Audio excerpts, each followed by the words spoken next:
Welcome to the Galactic Core Podcast. Here to review the latest films and TV shows from all your favorite intergalactic universes. Now, it's time to get your geek on. Please welcome your host, the prophesized chosen one. It's Andy. Hello, and welcome back to the Galactic Core Podcast. I'm Andy, I am your host, and welcome to the show, everyone. On the back of last week's fantastic episode where I was started my journey reviewing all the Star Wars films and TV series with Clan Brandalorian joining us for last week's one. He is going to be joining me to review episodes 2 and 3 in the coming future, and I'm really looking forward to getting onto those with him. But last week's episode was fantastic, so this week we're following up with something a little bit different. But before we get to that, if this is the first time you're joining us, welcome to the show. You can find all my social media in the program notes, whether it's on Instagram, Facebook, TikTok, Twitch. I'm on YouTube as well. Get on there and give us a sub, and you can obviously watch the episodes on there as well. I've got every episode that I've ever done is now up on there, so feel free to obviously go back and have a look through those. And what we're going to be doing this week is we are going to be reviewing the greatest on-screen heroes of all time. This is in the genres that I love and that I talk to you about, so Star Wars, Marvel, DC, Lord of the Rings, fantasy, whatever. I've got two different lists for you. One is my own personal list that I did, that I've compiled, I've had a good think about. And the other one is an extensive poll and research that I did with friends, colleagues, on Instagram I asked, lots of other podcasts, I've been getting their opinions, and I've got all the results from them.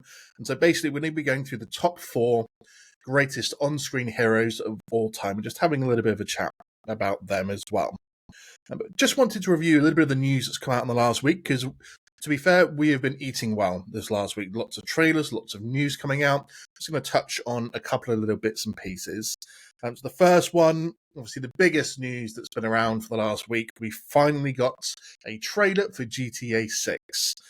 Now, I actually recently started a brand new playthrough of GTA 5 story mode. I've only ever done the story mode, I think, once. So I wanted to give it another go. So perfect timing for the GTA 6. Still not getting it till 2025. Still a long time away, to be fair. We're not even in 2024 yet, so wasn't maybe expecting it to be that far in the future. But the thirst for this trailer has been real. Let's face it.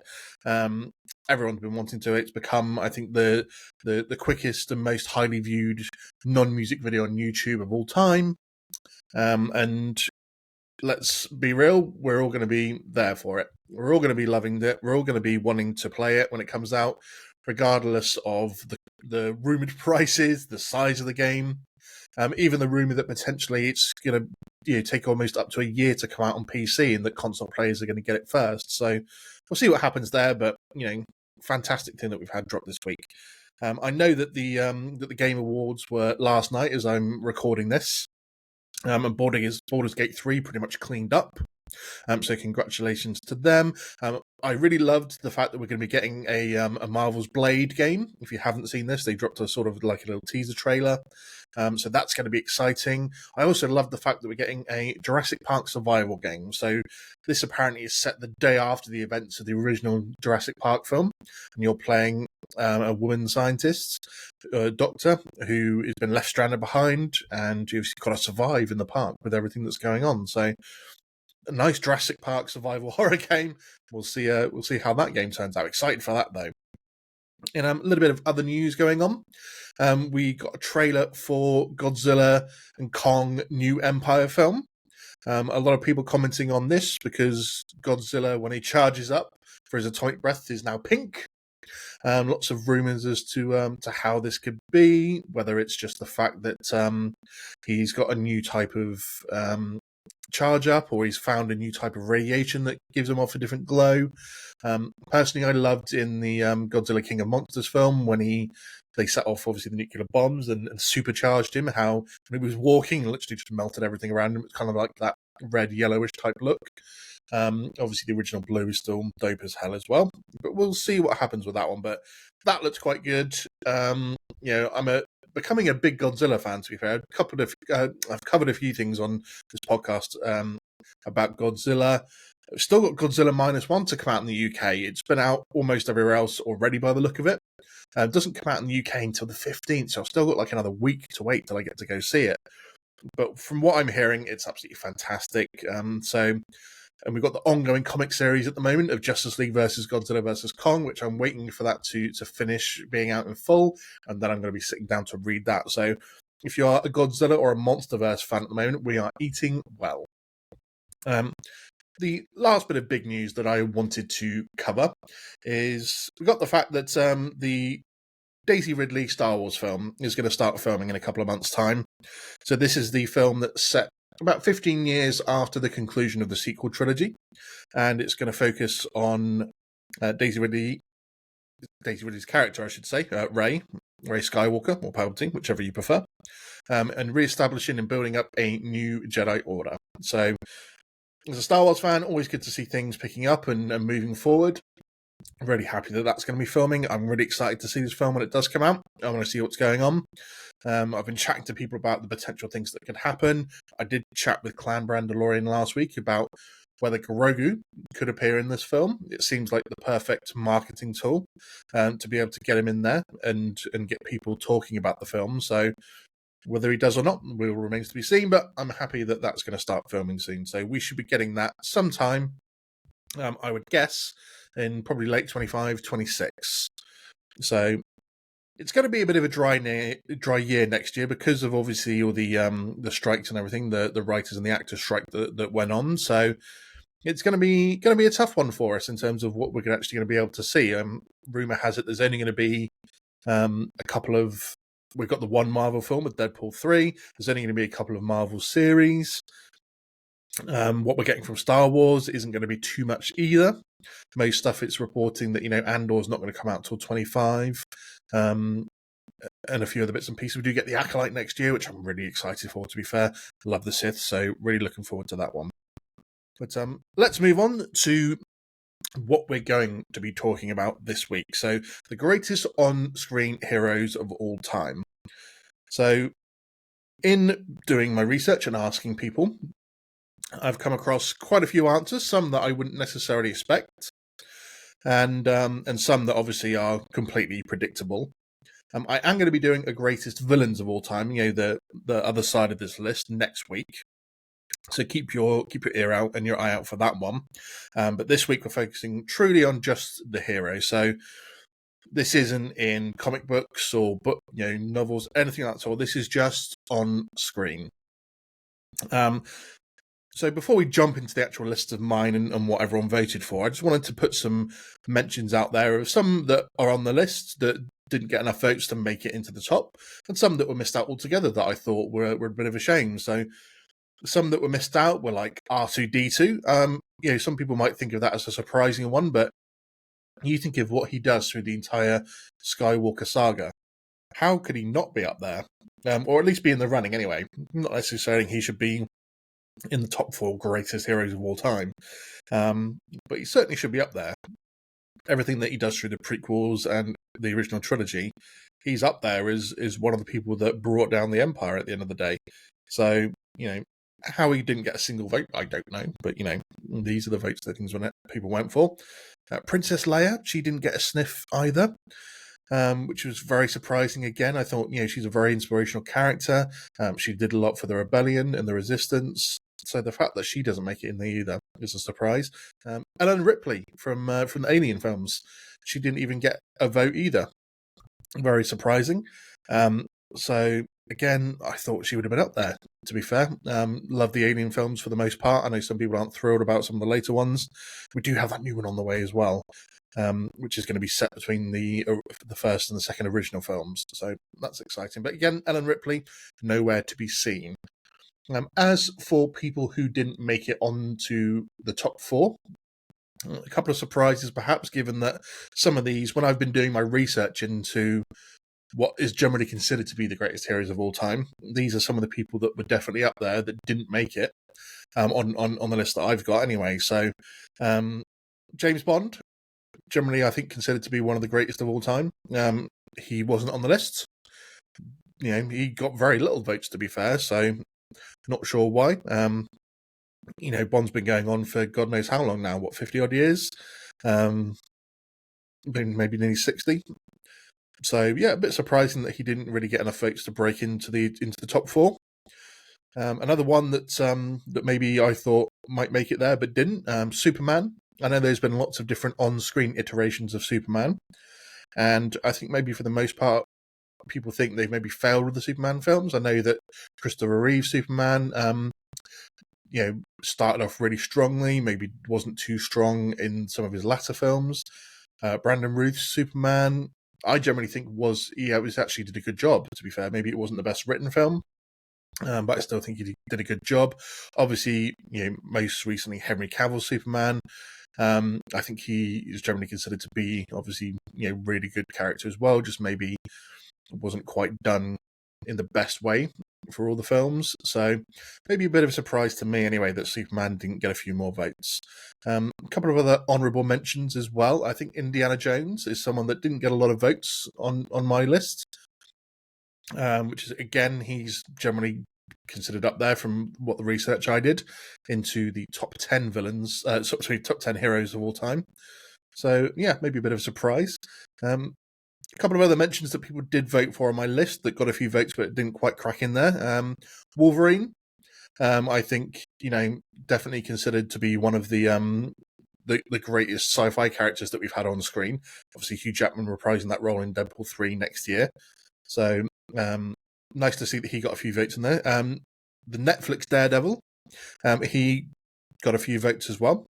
It was nice to see him out there. I wouldn't necessarily have said that he's one of the greatest on-screen heroes, because he does have his flaws as a character, to be fair. I guess like a lot of them do. But nice to see that he got a few votes. I'm going to shout this one out because I found it funny. But there was a random vote in there for Lando Calrissian. Someone thinking that he's one of the greatest on-screen heroes of all time. I'm not sure I could go with that sentiment personally, but it did tickle me that he got a vote. In the same way, actually, that Chewbacca got a vote. I wouldn't necessarily say that he is one of the greatest on-screen heroes of all time, but he's maybe one of the greatest supporting heroes of all time, next to Lando and everything that he did during his time. But yeah, so those are probably some of the ones that had shouts of making it, but didn't quite. I'm going to go through my list first, and because some of them do double up with the main list of everyone's votes, I'm going to go. I'll do mine first. Because some of them do match up, so I'm not going to talk about them too much. I'm just going to go through it, and I'll talk about the one that isn't on there. Because to be fair, out of my four, 3 of them do match up with the other list, so probably not surprising, to be fair. But I guess the one, this is in no particular order either. I'm not doing like 4 to 1 or anything like that. These are just generally who I consider to be the greatest on-screen heroes that we've seen in the different genres that we love. So, first of all, Spider-Man. 3 different iterations we've seen. And I think he generally does epitomise, obviously, what a great hero is in not just the actions that he takes, but obviously his conscious decisions and his morality. Something that we see maybe more in the most recent Spider-Man films with Marvel in the MCU, especially No Way Home, when we get to see all of them together. I'm going to touch on him a bit more. We also get Aragorn from Lord of the Rings. Just his leadership qualities, the way that he's fearless, the decisions that he makes that generally always seem to be correct. I've also got on my list Kenobi, Obi-Wan Kenobi. Everything that he's gone through, it's unbelievable, and he still comes out and wants to attack in the correct way. And then the one that I'm going to talk about a bit more, because he doesn't appear on the other list, to be fair, is Iron Man. some people thought this was slightly controversial when I mentioned this to them. But I think in terms of his character arc from the first Iron Man film in 2008 coming through to Endgame, Avengers Endgame in 2019, that whole Infinity Saga, a lot of people say this is probably one of the greatest character arcs of all time. In where he goes. I mean, he's always going to be that funny, quippy, sarcastic, narcissistic guy. But at the end of the day, he goes from someone that, was completely selfish and wanted to do everything for himself to being a guy that, in the end, couldn't turn his back on the world and everyone that needed him at the end of the day, because they couldn't have done it without him. All the way through to being the one that, in the first Avengers film, there's always the famous line of, take off the suit of armor, what are you? So whether you include Tony Stark as part of that, I guess you kind of have to, because he's the man in the suit. It's not just a character of Iron Man. They do kind of mold into one a little bit. But at the end of the day, he was someone that, in that first film showed that he is willing to make the sacrifice play. Sends the nuke through to the Chitauri army. Wasn't sure if he was going to make it back, and obviously does. All the way through to, I still stand by the fact that he was right in Civil War, and that Captain America was the one that was actually in the wrong. Even though Cap was obviously trying to stop Zemo for the right reasons, he went about it all the wrong way and proved why the Sokovia Accords were actually needed. Some people think that's a controversial take, but I still stand by the fact that Tony Stark was in the right for trying to protect the Avengers in any way he could, get them signed up to the Sokovia Accords, and protect the world from people going renegade like Cap did. Cap not being on that list as well for on-screen, I know a lot of people say that he's a generic character, but in terms of on-screen heroes, again, he's probably one of the greatest we've seen in modern times. So maybe a little bit surprising Cap didn't get any votes for my list, but maybe that's because he's a bit one-dimensional perhaps, but anyway. But yeah, all the way through to obviously Tony being the one that wanted to protect his family in Endgame, and then realising that he wouldn't be able to rest if he didn't help out.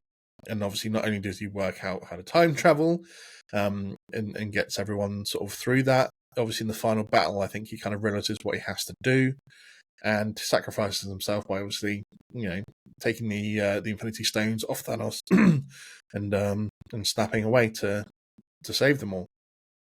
So, to me, Iron Man makes it up there for one of the greatest on-screen heroes that we've ever seen. His character arc from start to finish is impeccable for me. So, my top four, Obi-Wan Kenobi, Spider-Man, Aragorn from Lord of the Rings, and Tony Stark's Iron Man. So, let's move on to what the voted list was from all my friends, colleagues, Instagram followers, and fellow podcasters and stuff like that I've surveyed and seen where we're at.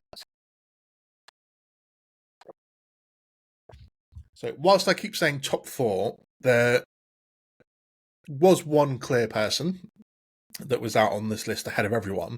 And then, to be fair, there were four others who all had the same amount of votes. So whilst I say it's a top four, it's technically going to be a top five. But we do start off that list with Aragorn from Lord of the Rings. As I mentioned, he is worthy of being on this list. He's a fantastic leader. He is fearless. He knows that he has to attack things head on. He can't just leave things be, and I don't think he can forgive himself if he lets things rest. As much as he sort of says that he doesn't want to be the king, he wants to leave things be. He has to embrace his destiny, and he ends up doing that. He ends up, leading everyone to victory at the end of the day. And he's the one, obviously, that, the March on the Black Gate is one of those fantastic ones that gives Frodo and Sam the time they need to be able to obviously get the ring to Mount Doom. And without that, they never would have got there. But Aragorn, to me, is a completely worthy inclusion on this list. I think it's a great inclusion, and you only have to watch the films and see for yourselves. If you haven't really studied this character, especially, I think you need to see the extended editions of the Lord of the Rings films. the theatrical cut kind of misses out some bits that the extended edition do include, that adds just a bit more to the character. And the dude is just fearless. He will just go in and he'll do what's needed. Never afraid to be the one that's at the tip of the spear. Even just the acting by Viggo Mortensen. The famous story, obviously, everyone knows that he broke a toe on set kicking a helmet. Just committing to the character itself obviously just brings that bit more authenticity to it. And yeah, I don't think that this list would have been complete without him, to be fair. So fair play for him being on there. The next one on the list is Spider-Man. As I mentioned, he's on my list as well. The three different iterations, I think, all come together by the time we get to No Way Home. Again, Spider-Man is one of those people that has a great sense of duty and morality. He wants to look out for those around him, and whilst he generally is, the neighborhood friendly Spider-Man, he's not necessarily there for the big cosmic threats, or he's thinking, if I help out with that, then I'm just doing this to protect the people back home and the people that I'm closest with. But all three iterations, we do see that he has that morality as a character, that he wants to do the best thing, and he has to go through heartache. And whether it's the traditional story that we see in Tobey Maguire's Spider-Man of obviously Uncle Ben dying, and him having to obviously deal with that, to Andrew Garfield's Spider-Man losing Gwen Stacy, and obviously on to Tom Holland's Spider-Man, where at the end of the day, whilst he loses Aunt May in No Way Home, we still see the fact that she inspired him to help the different villains that had come through to his universe and give them a chance to live rather than send them back to their own universes where they were destined to die. And even the fact that he loses it and wants to kill Green Goblin and is stopped by Tobey Maguire's Spider-Man, we see the full morality of all the Spider-Mans there. And even then, when we first meet them in that film, and they're telling Tom Holland's Spider-Man their stories of losing Uncle Ben, of losing Gwen Stacy, and how that made them lose it, but they brought themselves back from there. Just altogether a likable character. And to be fair, I would have no complaints about him being on this list. He is definitely one of the greatest on-screen heroes of all time, if not one of the greatest comic book characters of all time anyway. I know he's pretty much up there as being Marvel's favourite superhero, and I think for the most part it's well deserved. So a worthy inclusion on this list as well. Next, we're going over to the world of Star Wars, where we do hit Obi-Wan Kenobi again. And what is there to say about this guy that you probably don't already know? I mean, he's obviously a fantastic character. For the most part, I say he is, again, has the morality that's needed to be a great hero. He's sacrificed everything around him for the greater good. It's always a tough one for the Jedi, isn't it? Because, they're taken at birth for the most part, or when they're very young, taken to the temple, and they're taught to not have attachments, to not fall in love, have close relationships with people, even though they tend to build close relationships with other Jedi around them, especially Master and Padawan. Kenobi had this with Qui-Gon. He then obviously has it with Anakin. But this is a dude that just demonstrates how good the Jedi can be, because he's, in a way, the polar opposite to how Anakin reacts to everything. So Anakin's always impulsive and emotional and rash about things, whereas Kenobi obviously sits back, he assesses just about everything, reacts calmly, reacts in the way that needs to be done. And this dude has had many opportunities to fall to the dark side. He is really, his character shows how you can go through so much trauma and so much loss and still come out the other side doing what needs to be done as a good person and as a hero. He lost Qui-Gon, he lost Satine in the Clone Wars, killed right in front of him by by Maul, who obviously killed Qui-Gon as well. He loses Anakin, he loses the Jedi Order, he has to go into hiding. He's confronted by Vader again and then has to defeat him for the second time. And then he gives up his entire life to obviously secure the future of Luke and Leia. And I think that scene with him and Vader, given everything we've been given now in terms of the prequels, the Kenobi series, some of the other comics and novels that have gone in between, adds so much more context to that particular scene. Because we go into that scene and Vader is very wary about going up against Kenobi. A lot of people turn around and go, oh, this is rubbish compared to the fights they've had before. It's so slow. It's whatever. Why is it not all fast and flippy like they were before? And, it's well documented that the two sons of Tatooine tend to take their toll on you and do age you probably a bit more than you would do normally. He obviously is maybe a bit out of practice as well, I think it's fair to say. But, he comes up against Vader, and Vader's obviously super strong as a Sith now, but he's still wary that this is a guy he's gone up against twice and been beaten both times when he was supremely arrogant. So maybe showing a bit more of Vader learning a bit more about himself and being a bit more wary that twice he's overestimated his own ability against this guy and twice he's been humbled. So Vader's very tentative, but he senses that Kenobi's weak and that he's probably going to have the upper hand finally. And then there's that scene where, Han, Chewie, Leia and Luke are running back to the Falcon and they turn around and see Vader and Kenobi fighting. Kenobi turns around and he finally gets his wish where he gets to see Luke and Leia together. Obviously, they at the time don't know that they're brother and sister and Anakin Skywalker's children, but he turns around and gets to see them there. And he's like, you strike me down now and I will become more powerful than you can possibly imagine. And Vader obviously goes for it and Kenobi disappears into the Force and is able to help them from beyond the veil, sort of moving forward. A lot of people say that, there's a murky area where he wasn't honest with Luke about his family's heritage and stuff like that. But at the end of the day, he was trying to protect him a bit. And I think he probably did. It was probably the right thing to do because Luke wouldn't have been ready for that news and ready to take on that burden as it was. But again, a very worthy inclusion, I think, for one of the greatest on-screen heroes of all time. And sticking with Star Wars, we also have Luke Skywalker. I was maybe a little bit surprised. I'm not surprised that he is in the discussion and would have been, say, in the top 10 or so. But the fact that he was voted right up there is a little bit surprising to me. He spends the first two films being a bit of a whiny little bitch. As we know, it's called the Skywalker whine for a reason. This is the guy that started it. But obviously, by the third installment of the original trilogy, Episode 6, he's become something greater. He's become more disciplined. He's spent some time training, and he's turned himself into a hero. And he's tempted by the dark side severely, obviously, as we see in the film.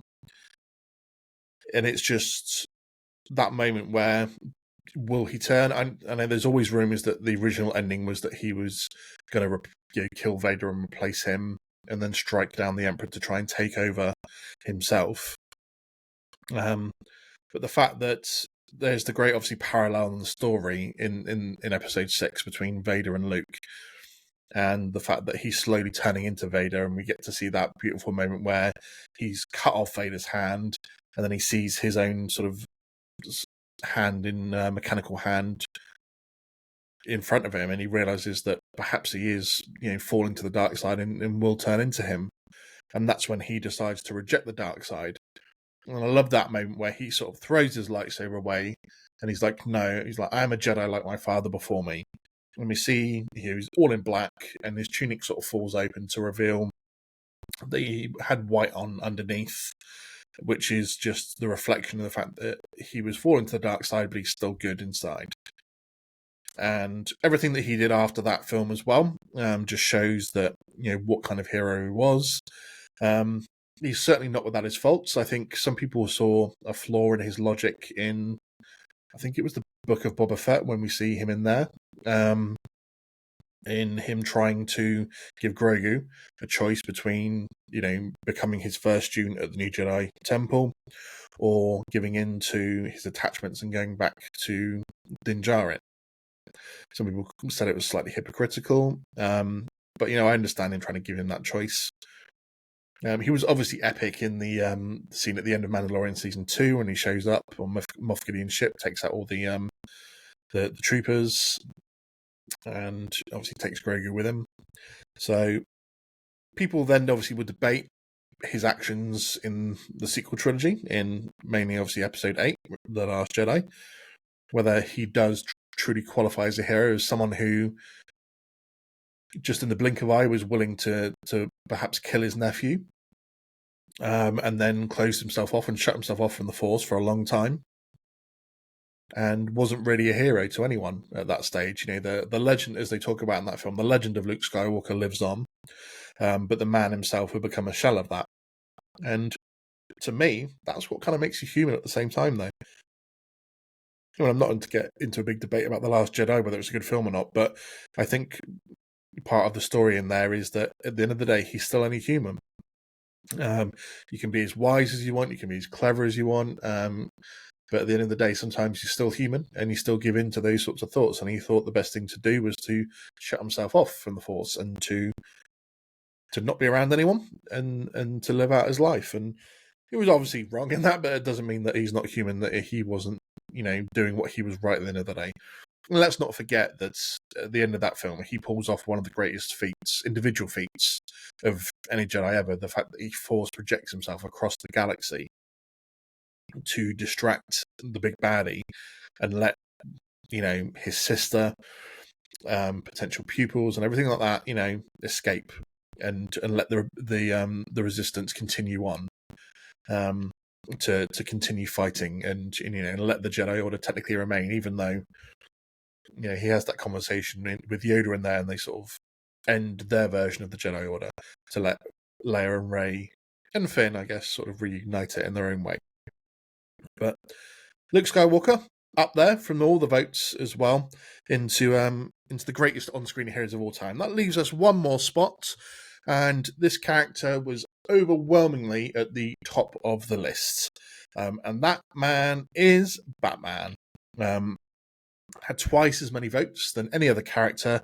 So if we were doing an order, I guess based purely on the votes, that this guy is above everyone in terms of the greatest on-screen character and hero of all time. Again, many different iterations, all the way from the 80s up to now, of what he's like, whether he's cheesy, whether he's sort of dark and brooding, whether he's somewhere in between.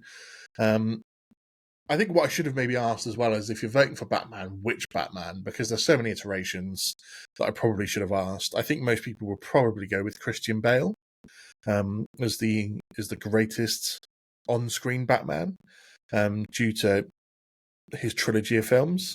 There's no denying that I think Batman Begins is a really, really good film. Obviously, his middle trilogy film, opposite Heath Ledger's Joker, goes down as, and to be fair, Two-Face in that film ended up being one of the sort of maybe more focal points of the film and his story in it. So that is generally obviously voted, I think, is pretty much up there as one of the greatest superhero films of all time. The third film in his trilogy, okay, I haven't watched it in a long time, to be fair, so I'd need to watch it back, but whether that closes off in a satisfying way, I'm not 100% sure. But I think people do prefer Christian Bale's version of Batman than maybe most. Some people say Robert Pattinson's most recent Batman film is obviously up there. And then some of the ones that we got from the 80s and 90s are a little bit cheesy. Batnips sort of springs to mind. Val Kilmer, if my memory serves. Or was it George Clooney? I can't remember which one it was. But either way, that's the version. Obviously through to Ben Affleck nowadays as well, that people didn't seem to be particularly keen on the casting and the way that he did it. But either way, a guy that, let's face it, has childhood trauma and severe mental issues, I think it's fair to say. dresses himself up as a bat and goes out at night and just beats the shit out of criminals. I'm not sure, to be honest, why he resonates so much. I mean, his on-screen persona with everyone. Maybe it's just the fact that it's just someone who's got issues, but the fact that they've got the money and the ability to go and do something, and so he goes out and does it. He plays his Bruce Wayne persona in the daytime in terms of owning businesses, being a bit of a playboy, and then at nighttime he just uses all his Tekken to go out and beat the shit out of people and serve justice the way that he thinks it should be done. So I think it's a fair shout that he's up there. I mean, going from the comic books to the films, it's a worthy inclusion, to be fair. He's taken down some pretty horrendous villains during his time, but he's someone that has, I think, an interesting story in the way that he tries to deal with it and kind of fails spectacularly at the same time, which then drives him forward to be the vigilante that he is. Everything from, like, I suppose if you'd seen your parents get killed in front of you when you were a kid and been left alone to be raised by a butler after that, I mean, would that have happened really? In terms of, would he have been left with the butler as the legal guardian? I'm not 100% sure. If he had nowhere else to go, would he have been taken into foster care? It's an interesting one. Never really looked into it, to be fair. But, growing up through that and then using that drive and that passion and that inside feeling you have of loneliness and despair to push you on to try and wipe it out, essentially. But it's not just that in terms of what makes him great. Obviously, he is an incredibly intelligent character. The way that he can sit down and work out a plan of action for everyone that he comes up against. And he's even got them for, obviously, the people that he fights alongside. Anyone that knows him from the comic books and from any of the animated shows as well will see that even when he's part of the Justice League, he has a plan for each individual member of the Justice League to stop them. So his intelligence and his ability to obviously work up and invent gadgets to help him get his goals and to then stop the people around him that need to be stopped. All of these things combined do make him a worthy character on this list. I don't think there's too much more I can say about him, to be fair, on that front. Be interesting to know what you people think in terms of which is the best on-screen Batman. There's plenty to choose from. So, drop a comment. Let me know exactly who you think the best on-screen Batman has been of all time. And to be fair, if there's anyone that's been missed off that list that you think is worthy of a top 4 inclusion, let me know as well. I'd be interested to hear. Like I said, this was all done on the votes of lots of different people. So I think it's a fairly fair reflection. But just to review that list, top 5 it's ended up being because so many of them were equal in votes, but we've had Aragorn, Obi-Wan Kenobi, Luke Skywalker, Spider-Man, and Batman. There we have your greatest on-screen heroes of all time. As I mentioned, I'm going to be back next week where I'm going to be doing the greatest on-screen villains of all time. Just to give you a little teaser, there are 2 people on that list that are way, way, way ahead of everyone else. There is someone who doesn't even get close to being on the list that I got in terms of votes from everyone else, that in the other research I've done appears in almost all of them. And I'm quite glad he's nowhere near on my lists, to be fair. And again, perhaps some surprising inclusions from people in terms of their votes for the greatest on-screen villains of all time. So I'll be back next week to go through that. As I mentioned before, you can catch all my social media in the episode description: Instagram, Facebook, TikTok, Twitch, and of course YouTube. It'd be really cool if you dropped a comment, dropped a like, dropped a follow on any of those platforms, and obviously keep in touch with all the news and stuff that I drop on my social media. As I said, I'll be back next week to review the top on-screen villains of all time. It is December, So we are running up to the Christmas period. We've got a few bits and pieces coming up. As I mentioned, next weekend I finally get to go and see Godzilla -1, which I'm really looking forward to. Aquaman 2 drops in a couple of weeks' time. I don't know if anyone cares at this point about this particular film, especially since it's the last film of the DCEU, and it has literally no impact on things going forward. So, is it worth giving a shit about? Probably not. When I talk about it, maybe. Haven't quite decided if it's going to be worth it yet. I guess I'll go and see the film and see how good it actually is, to whether it's going to be worth discussing at length. We do have Zack Snyder's Rebel Moon Part 1 coming out just after Christmas. Zack Snyder's Star Wars inspired movie. I've talked to a few people about it so far, watched the trailer. Still don't know really what it's about based off the trailer, so we'll have to wait and see if that's any good. And we do have Marvel's What If Season 2 coming up as well, starting on December the 22nd. 9 episodes, 1 episode dropping every day for the 9 days over Christmas. And that's going to be interesting. I'm going to be covering some of that with some of my fellow podcasters as well. So got some bits to look forward to over the month of December. And then obviously early January we do get the Marvel Echo series dropping all in one go.